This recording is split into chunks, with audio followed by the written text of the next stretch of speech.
Imagine waking up one morning and suddenly your faith becomes a crime.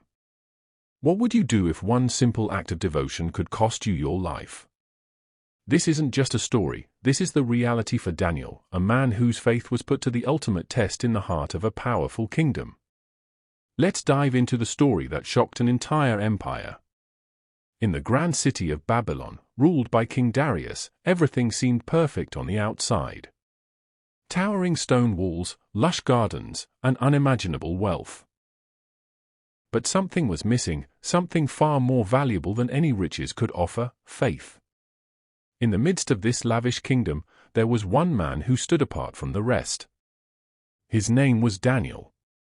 A captive brought to Babylon from Judah, Daniel didn't just fit into the system. He refused to bow down to the false gods of the land. His heart belonged only to the one true God. Now, you might wonder, why does that matter? Why did this simple man's faith make such waves in one of the most powerful empires of its time? Well, Daniel didn't just pray quietly in his room. His unwavering faith and dedication to God were so evident that even the king took notice. Daniel's wisdom had earned him great respect, but it also stirred up envy. The other officials in the kingdom, driven by jealousy, couldn't stand to see someone like Daniel rise so high. And so, they hatched a plan to take him down. But how do you bring down a man whose only crime is praying? It's simple, they made prayer a crime. Yes, you heard that right. They convinced King Darius to sign a royal decree stating that no one could pray to any god or man except the king himself for the next 30 days. Anyone who defied this new law would be thrown into the lion's den. It was a trap, designed specifically for Daniel, and they knew it would work. After all, Daniel was known for his habit of praying 3 times a day. This would be their chance to see him fail. Now, here's where things get really interesting. The moment the decree was signed, Daniel didn't hide. He didn't run to the mountains or pray in secret. He didn't back down. Instead, Daniel did what he'd always done: he prayed. He opened his window, looked toward Jerusalem, and continued to honor God with the same boldness and faith he'd shown every day. That's when his enemies found him, praying as usual.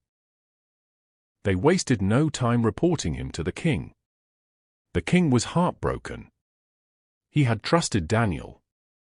He had always been a man of wisdom and integrity. But now, trapped by his own decree, he had no choice but to order Daniel's punishment. And so, Daniel was thrown into the lion's den.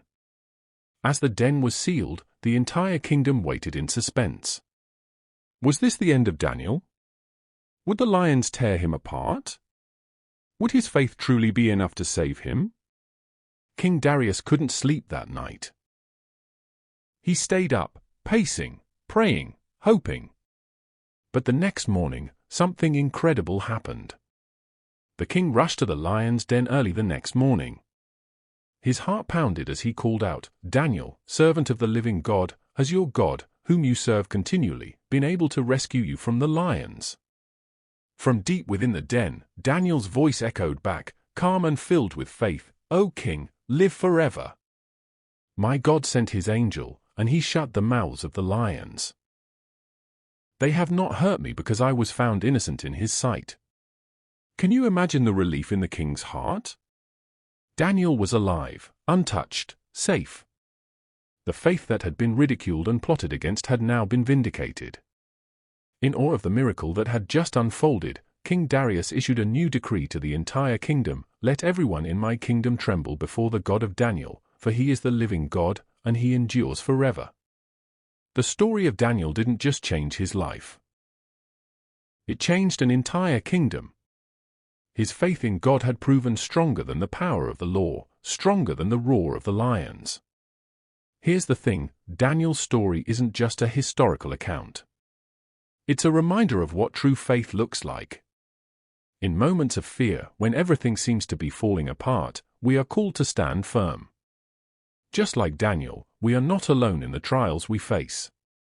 But Daniel's story also challenges us. When life throws us into the den, will we bow to fear, or will we trust in the God who can shut the mouths of lions? What would you do if your faith became a crime? How far would you go to stand by your beliefs, even in the face of danger? I'd love to hear your thoughts. Drop a comment below and tell me, what does Daniel's story teach you about standing firm in your faith? If this story inspired you, make sure to subscribe and hit the notification bell. There's more to come. Stories of faith, courage, and hope that will inspire you in your own life. Remember, faith can move mountains, silence lions, and change the world. Don't miss out on the next incredible story.